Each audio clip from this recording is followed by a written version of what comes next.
خوف پھوٹ رہی تھی جب میں اس گاؤں میں داخل ہوا۔ اپنے بازو کے درد پر میں نے صرف مضبوط قوت ارادی کے بل بوتے پر ہی قابو پا رکھا تھا۔ درد نے تو مجھے تڑپا دینے کے لیے کوئی کسر نہیں چھوڑی تھی۔ آپ میری خوشی کا اندازہ نہیں کر سکتے جب مجھے یہاں ایک سمجھ سے اذان کی آواز سنائی دی۔ بے اختیار میرے قدم اس طرف اٹھ گئے۔ مسجد ایک چھوٹے سے چھپر تلے صفیں بچھا کر ترتیب دی گئی تھی۔ یہاں ایک بوڑھا مسلمان اذان دے رہا تھا۔ میری شکل پر نظر پڑتے ہی اس کے چہرے پر ہمدردی کے آثار نمودار ہوئے۔ اس نے میرے سلام کا جواب بڑی شفقت سے دے کر اردو زبان میں میرا حال پوچھا۔ میں بے جان سا ہو کر ایک طرف بیٹھ گیا۔ اس اثناء میں 2-3 نمازی وہاں آ گئے۔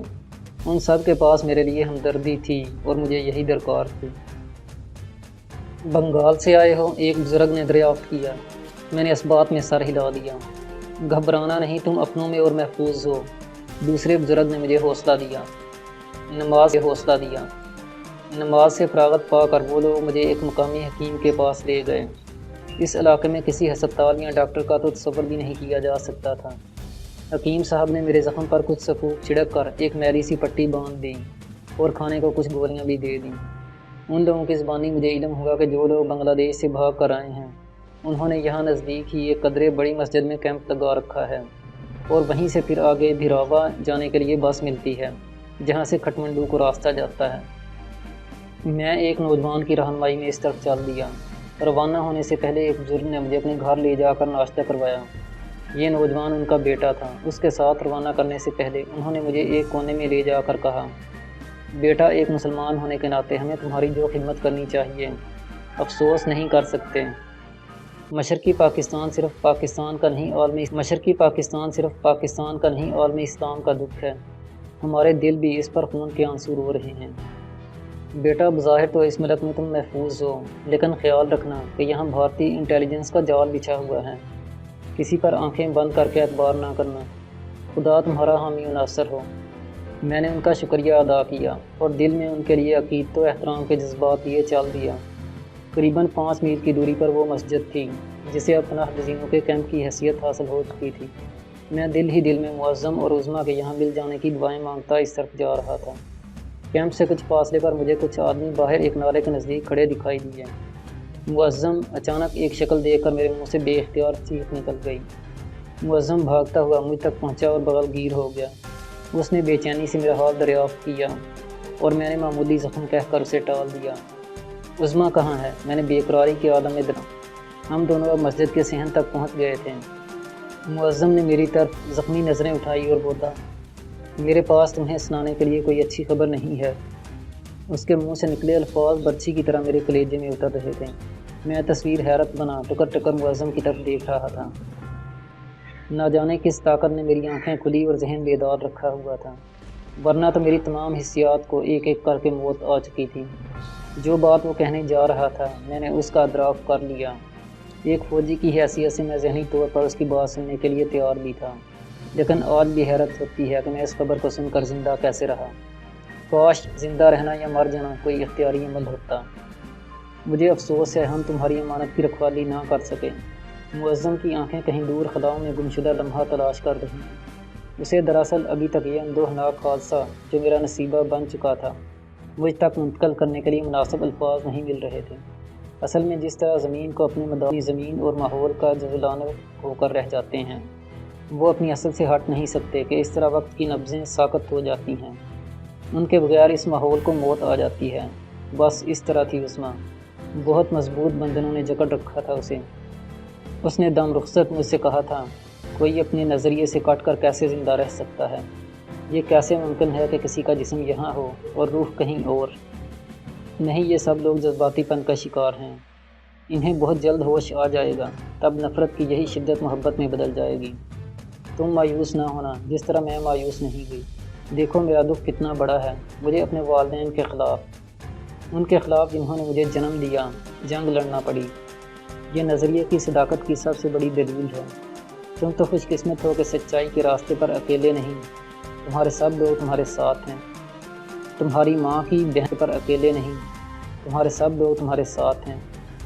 تمہاری ماں کی بہن کی سب کی دعائیں تمہارے ساتھ ہیں۔ اس نے جو کہا تھا سچ کر دکھایا۔ معظم مجھے بتا رہا تھا، ہم لوگوں نے ایک پرانی و خستہ عمارت میں پناہ لے رکھی تھی۔ وہی ہمارے لیے نزدیکی بازار سے کھانے پینے کی اشیاء لایا کرتی تھی۔ 3 روز سے ہم وہاں چھپے ہوئے تھے، باہر نکلنے کا موقع نہیں مل رہا تھا۔ وہاں تو آگ لگی ہوئی تھی، مکتی باہنی کے خونخوار درندے ہماری بو سونگھتے پھر رہے تھے۔ ہندو فوجیوں کے ہاتھوں نہ کسی کا اسباب محفوظ تھا نہ عزت۔ ہزاروں محب وطن بنگالی بھی ہماری طرح جانیں چھپائے پڑے تھے، کوئی یہاں کوئی وہاں۔ اس منحوس رات کو جب ہم وہاں سے نکلنے کے لیے پر توڑ رہے تھے، اچانک ہی مکتی باہنی کے بھیڑیوں نے ہمیں گھیر لیا۔ ان لوگوں نے وارننگ دی کہ مقامی اور غیر مقامی الگ ہو جائیں۔ بنگالیوں سے کہا گیا کہ وہ باہر آ جائیں۔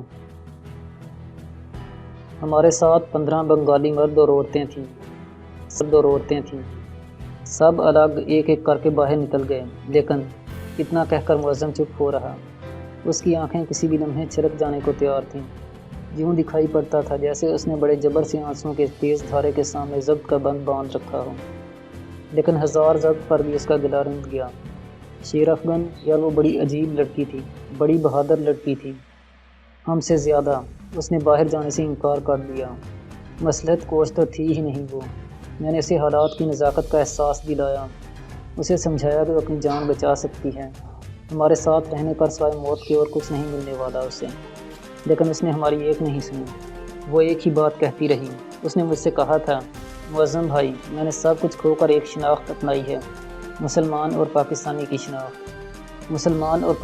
شناخت۔ تم چاہتے ہو اب اسے بھی کھو دوں؟ اب تو میری قربانیاں، میری جدوجہد ثمر آور ہونے لگی ہے۔ جب مجھے ریاستوں کا انعام ملنے کا وقت آیا ہے، تم تو مجھے روک رہے ہو۔ یہ کیسے ممکن ہے؟ لیکن تمہارے ساتھ ایک اور زندگی بھی وابستہ ہے عظمیٰ، تم کسی کی امانت ہو، میں نے تمہاری حفاظت کا فریضہ سنبھالا ہے۔ اگر زندہ بچ کر کبھی شیر افغن تک پہنچ ہی گیا تو اسے کیا منہ دکھاؤں گا؟ میں نے کہا، ان سے کہیے گا کہ بس میرا ان کا ملاپ اتنا ہی تھا، بالکل ایسے ہی جیسے ایک منزل کے مسافر راستے کے کسی موڑ پر کچھ دیر کے لیے ساتھ چلیں اور الگ ہو جائیں۔ بس اتنی ہی مسافت ہمیں مل کر پاٹنا تھی، اس کے بعد ہمیں الگ ہو جانا تھا۔ اس نے بڑے مضبوط ارادے سے جواب دیا۔ میں نے اپنی سی کوشش کر ڈالی لیکن وہ نہیں مانی۔ وہ بہت عظیم لڑکی تھی یار، معظم نے کہا۔ اس کا گلا رند گیا۔ میں ٹکر ٹکر اس کے منہ کی طرف دیکھتا رہا۔ اس کی آنکھوں کی پتلیاں آنسوؤں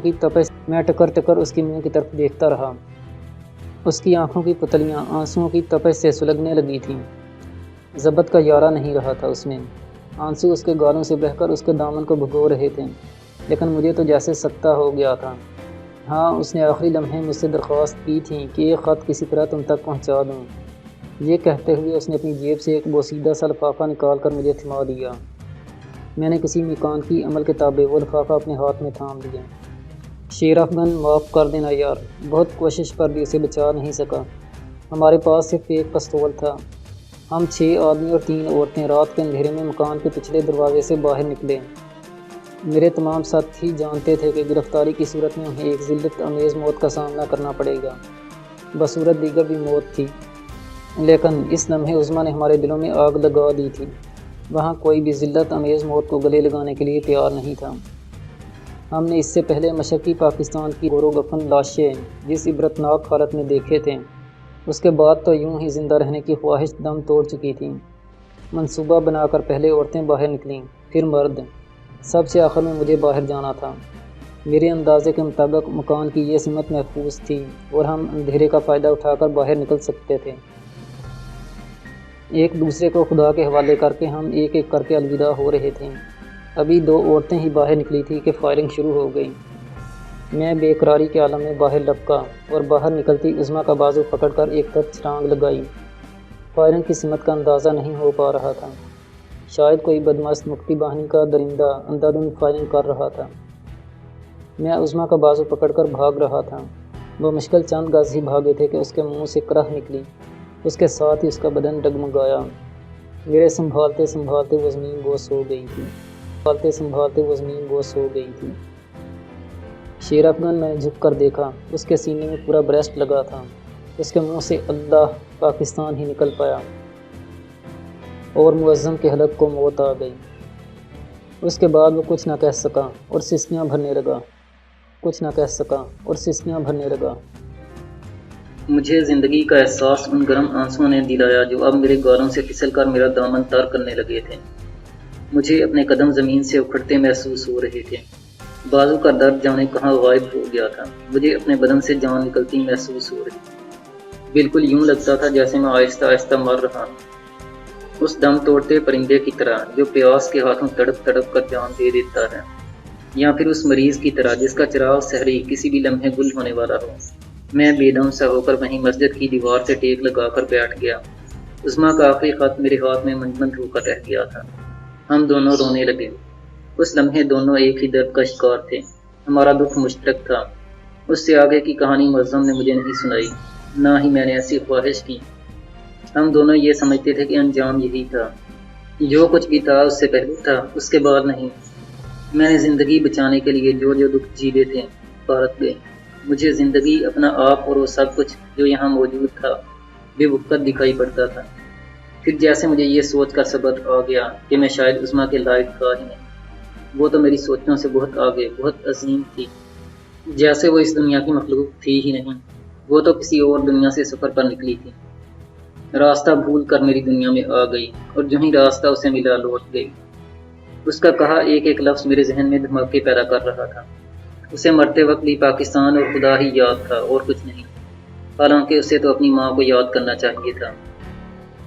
اسے سوچنا چاہیے تھا کہ وہ کس نوجوانی کے عالم میں موت کی وادی پر خوار میں قدم رکھ رہی۔ اس نے دیکھا ہی کیا تھا ابھی تو اس نے زندگی سے اپنے حصے کی کوئی یہ خوشی بھی وصول نہیں کی تھی۔ وقت نے آج تک سب کے حصے کے غام جیسے اکٹھے کر کے اس کی جھولی میں ڈال دیے تھے۔ یہ اس کے مرنے کی عمر نہیں تھی، لیکن وہ مر گئی۔ میرے خواب اس کی جھولی میں ڈال دیے تھے۔ یہ اس کے مرنے کی عمر نہیں تھی، لیکن وہ مر گئی۔ میرے خواب بھی اس کے ساتھ ہی مر گئے۔ جانے کب تک میری آنکھیں اس کی محبتوں، صداقتوں، جان ساریوں کو روتی رہی۔ جانے کب معظم نے میرے کندھے پر ہاتھ رکھا اور مجھے احساس دلایا کہ میں زندہ، اپنے زندہ ہونے کا احساس بسا اوقات کتنا جان لیوا ہوتا ہے۔ یہ تجربے کی بات ہے، محسوس کرنے کی نہیں۔ شیر افغان، عظمیٰ نے تمہیں ہارنا نہیں سکھایا، لڑنا سکھایا ہے۔ وہ بھی لڑتی رہی۔ زندگی کی آخری سانس تک اس نے ہتھیار نہیں ڈالے۔ بہادر سپاہی ہتھیار نہیں ڈالا کرتے۔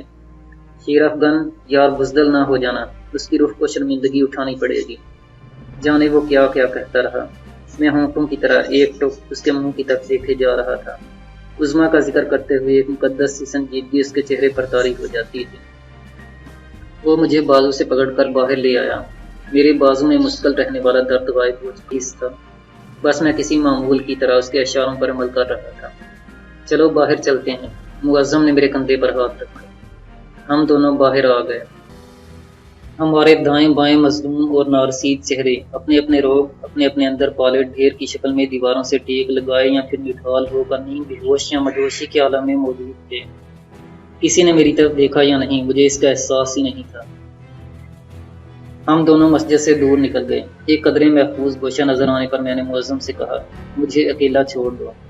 اس نے میری دلی کیفیت کا اندازہ کر لیا تھا، اور شاید وہ بھی چاہتا تھا کہ میں علیحدگی میں اپنے دل کے ناسور کو آنکھوں کے راستے بہا کر قدرے سکون حاصل کر۔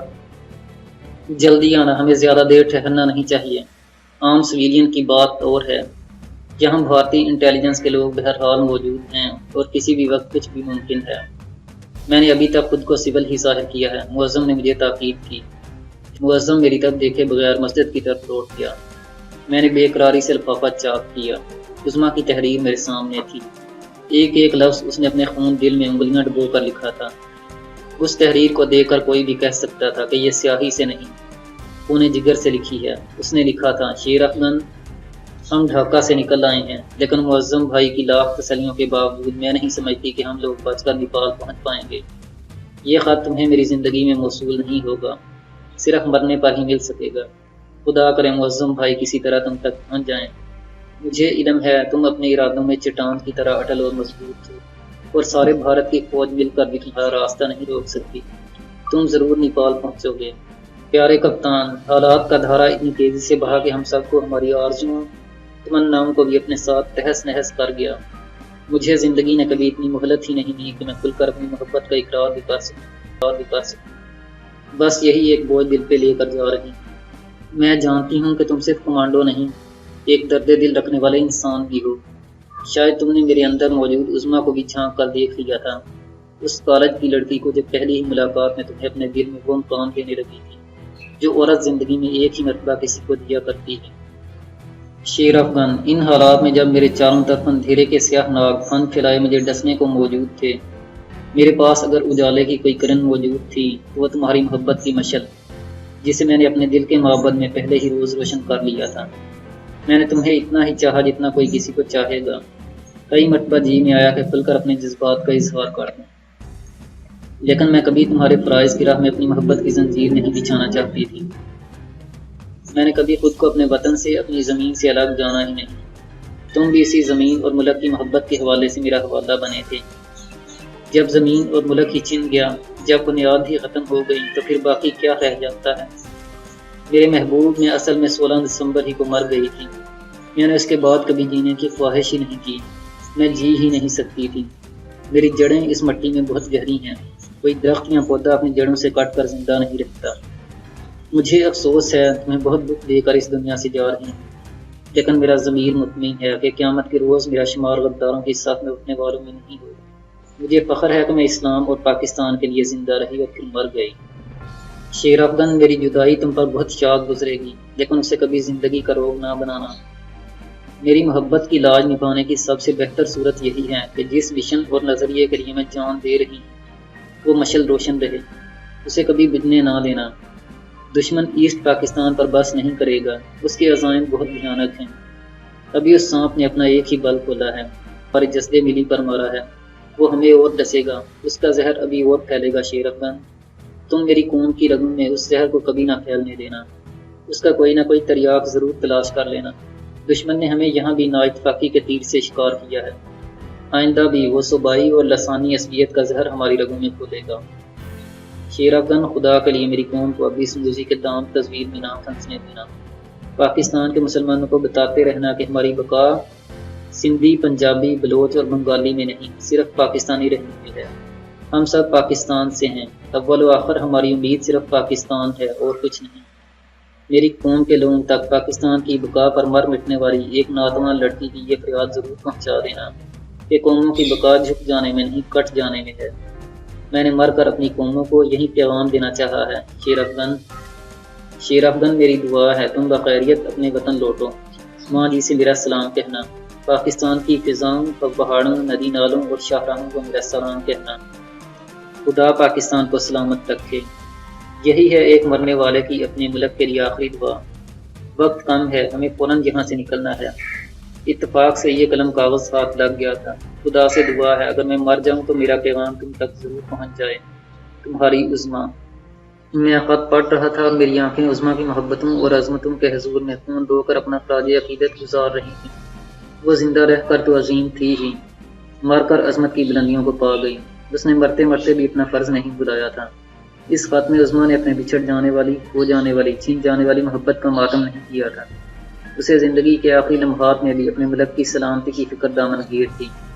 میں ان لمحات کو چشم تصور میں لا سکتا تھا۔ جب وہ مر رہی ہوگی تو اس کے جذبات کا کیا عالم ہوگا، تب اس نے کس کس کو یاد کیا ہوگا۔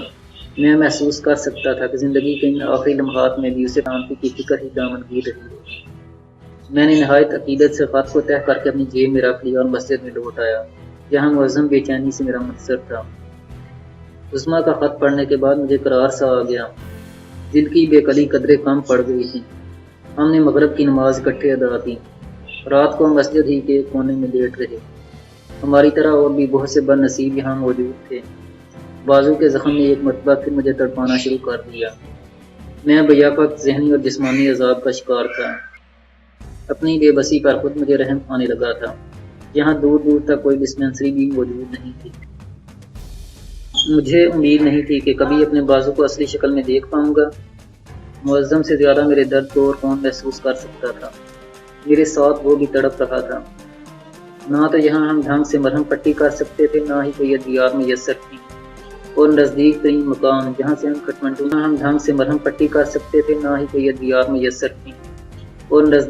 مکان جہاں سے ہم کھٹمنڈو میں اپنے سفارت خانے سے رابطہ قائم کر پاتے، وہ بھی یہاں سے کم از کم 30 میل دور تھا۔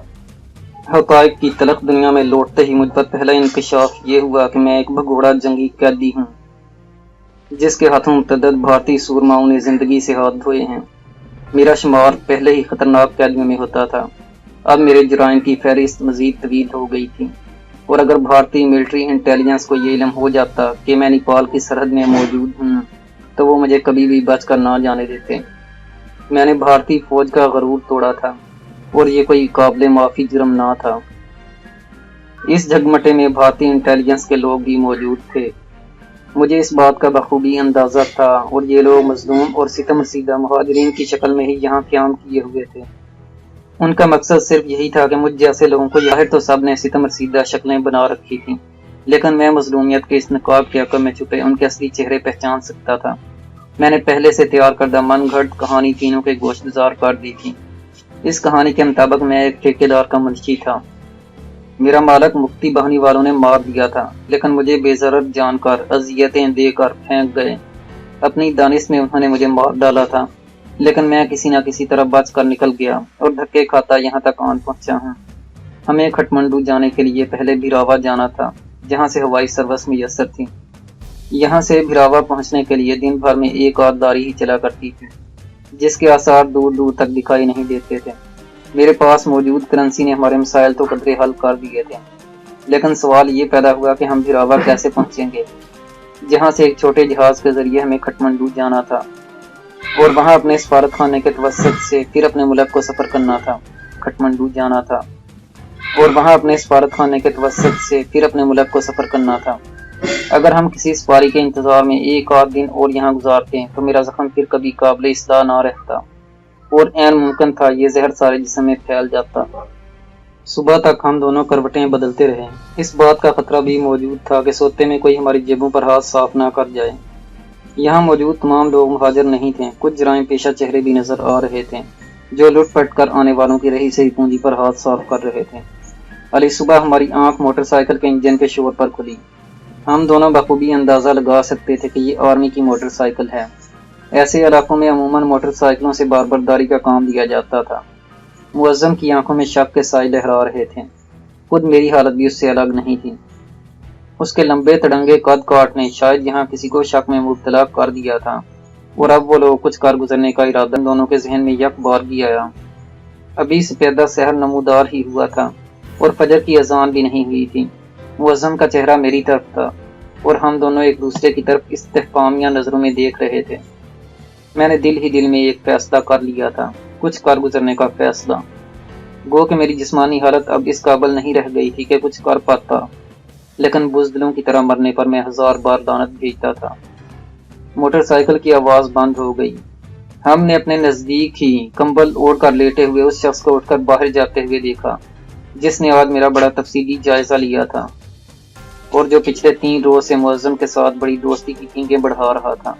اب تو ہمارا خاموشی سے لیٹے رہنا ناگزیر تھا۔ تم یہیں رہنا، میں دیکھتا ہوں۔ معظم نے اس کے تعاقب میں جانے کا فیصلہ کر لیا تھا۔ میرے کچھ کہنے سے پہلے ہی وہ اٹھ گیا اور اب دبے قدموں سے مشتبہ شخص کے تعاقب میں باہر چلا گیا۔ میں دھڑکتے دل کے ساتھ اس کی واپسی کا منتظر تھا۔ معظم نے واپس آنے میں قریباً 20 منٹ لگا دیے۔ مسجد کا مؤذن شاید اذان دینے کی تیاری کے لیے وضو کر رہا تھا جب معظم میرے پاس پہنچا۔ باہر چلو، اس نے مجھے اٹھنے کا اشارہ کیا۔ میں نے کمبل اوڑھا اور اس کے پیچھے پیچھے باہر آ گیا۔ یہ بات میں نے خاص طور سے نوٹ کی تھی کہ معظم نے اپنا اور میرا تھیلا بھی اٹھا لیا تھا، جس کا مطلب یہ تھا کہ دال میں کچھ کالا ضرور ہے۔ خیریت، میں نے باہر نکلتے ہی دریافت کیا۔ فی الحال تو اللہ نے کرم کیا اور میں نے بروقت حالات پر قابو پا لیا۔ موٹر سائیکل سوار بھارتی انٹیلیجنس کا کوئی مقامی آدمی ہے جو یہاں دوسرے تیسرے دن رپورٹ لینے آتا ہے۔ یہاں کی رپورٹ ملنے پر ہی کوئی کارروائی کی جاتی ہے۔ جو شخص یہاں سے گیا تھا اس نے تمہارے اور میرے متعلق شک ظاہر کیا ہے۔ میں نے نزدیک سے چھپ کر ان کی باتیں سن لی تھی۔ رپورٹ دینے والا تو لوٹ گیا، وہ مسجد کی بجائے کسی دوسری سمت گیا ہے۔ موٹر سائیکل سوار نزدیکی کچے راستے تک موٹر سائیکل کو سٹارٹ کیے بغیر کھیلتا ہوا لایا۔ اس نے شاید یہاں سے موٹر سائیکل سٹارٹ کرنی تھی۔ میں نے اسے آواز دے کر اپنی طرف متوجہ کیا اور اس کے سنبھلنے سے پہلے اس پر قابو پا لیا۔ معظم نے مجھے مختصر واقعات بتائے۔ اس نے موٹر سائیکل سوار کو وہیں ڈھیر کر کے نزدیکی ویرانے میں پھینک دیا تھا۔ ایک پستول اور کچھ مقامی کرنسی اس سے برہم ہوئی تھی۔ موٹر سائیکل وہاں موجود تھی۔ اب کیا ارادہ ہے؟ اس نے میری رائے جاننا چاہی۔ میرے خیال سے یہاں ایک لمحہ بھی ضائع کرنا مناسب نہیں۔ نہ جانے وہ کم وقت زندہ ہے یا مر گیا، کہیں وہ جلد ہوش میں آ گیا تو معاملہ بگڑ نہ جائے۔ میں نے اپنا اندیہ ظاہر کیا، اس کی تم پرواہ نہ کرو، اول تو وہ ہوش میں آنے کے لائق رہا ہی نہیں۔ بہت سخت جان ہوگا تو دوپہر تک بمشکل اس کے حواس بحال ہوں گے۔ معظم نے مجھے تسلی دی، کیوں نہ اس موٹر سائیکل پر یہاں سے نکلا جائے۔ میں نے کہا، تم نے میرے دل کی بات کہہ دی، میں نے بھی معلومات جمع کر لی۔ معظم بولا، ہم دونوں باتیں کرتے موٹر سائیکل کے نزدیک پہنچ چکے تھے جس پر نیپال کی نمبر پلیٹ لگی ہوئی تھی، لیکن معمولی عقل رکھنے والا کوئی بھی شخص یہ اندازہ لگا سکتا تھا کہ بھارتی فوج کی موٹر سائیکل ہے۔ یہ شخص آیا تو غلط ارادے سے تھا، لیکن ہمارے لیے تائید عزیز ثابت ہوا، ورنہ جانے کب تک ہم یہاں پڑے رہتے۔ معظم نے موٹر سائیکل اسٹارٹ کی اور میں کمبل جسم سے لپیٹ کر اس کے پیچھے بیٹھ گیا۔ سردی کا زور ٹوٹ چکا تھا، لیکن صبح کی ٹھنڈی ہوا ہڈیوں میں سرایت کر رہی تھی۔ نیچے نیچے ہموار ناہموار راستوں پر دوپہر تک ہمارا سفر جاری رہا۔ اس دوران ہم نے بھراوا جانے والی سڑک ڈھونڈ لی تھی اور اس پر سفر کر رہے تھے۔ راستے میں 2 جگہ موٹر سائیکل روک کر ہم نے سڑک کے کنارے بنے چائے کے سپری ہوٹلوں پر چائے پی۔ کسی نے بھی موٹر سائیکل کے متعلق کچھ دریافت نہ کیا۔ ہم نے اب تک متعدد ندی نالے موٹر سائیکل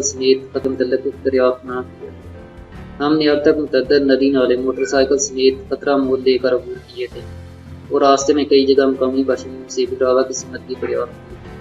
اب ہم انڈسٹریل ایریا کے قریب پہنچ رہے تھے اور یہی بھراوا کی نشانی تھی۔ موٹر سائیکل نے اچانک چلتے چلتے جواب دے دیا۔ ہم نے پٹرول ٹینکی کا ڈھکن اتار کر دیکھا، کچھ پٹرول ٹینکی میں موجود تھا۔ معظم اور میرے لاکھ کوشش کرنے کے باوجود موٹر سائیکل نے اپنی جگہ سے ہلنے سے انکار کر دیا۔ شاید کوئی بڑا نقص پیدا ہو گیا تھا۔ ہم نے مزید وقت ضائع کرنا مناسب نہ سمجھا اور موٹر سائیکل کو نزدیکی نالے میں لٹکا کر پیدل ہی شہر کی طرف چل دیے۔ 1 گھنٹے کی پیدل مسافت طے کرنے کے بعد ہم بھراوا پہنچ گئے۔ سب سے پہلے معظم نے ایئرپورٹ کی نزدیکی ڈسپینسری سے میری مرہم پٹی کروائی۔ کچھ الٹی سیدھی دوائیاں ہم نے زہر مار کی۔ یہ خدا کا خاص کرم تھا کہ اس روز ایک فلائٹ لیٹ تھی اور شام کو کھٹمنڈو رات گئے ہم کھٹمنڈو پہنچ گئے۔ سفارت خانے کے لوگوں نے ہمیں ہاتھوں ہاتھ لیا۔ میرے فرار کی دلیرانہ واردات نے ان کے دل میں ہمارے لیے احترام کے جذبات منظم کر دیے تھے۔ انہوں نے مجھے زخم منگل ہونے تک اپنا مہمان رکھا۔ پھر ایک روز PIA کا جہاز ہمیں کراچی لے آیا۔ تیسرے روز میں اپنے گاؤں چلا آیا۔ میرے دل کے زخم کی طرح بازو کا زخم بھی ایسا بگڑا کہ مشکل ہی سے سنبھل پایا۔ بازو کٹنے سے تو بچ رہا، لیکن کسی مشقت کے قابل بھی نہیں رہا تھا۔ میری ماں جیسے میری آمد ہی کی منتظر تھی۔ میری آمد کے بمشکل 1 ماہ بعد اس نے دنیا کو خیر بات کہہ دیا۔ ماں کے بعد اب میرے پاس سوائے عظمیٰ کی یادوں کے اور زندہ رہنے کا سہارا بھی کیا رہ گیا۔ فوج سے میں نے رخصت لے لی اور اپنے گاؤں چلا آیا۔ حسن آرا 4 بچوں کی ماں بن چکی ہے اور میری ماں کی طرح جب بھی گاؤں آئے مجھے شادی کر لینے کی تلقین ضرور کرتی ہے۔ میں اپنی زندگی سے مطمئن ہوں۔ کبھی کبھی ایک پچھتاوا ضرور جان کو آ لیتا ہے کہ آخری وقت میں عظمیٰ کے ساتھ نہیں تھا، حالانکہ ہم نے شاہراہ حیات پر ایک ساتھ چلنے، جینے اور مرنے کا عہد کیا تھا۔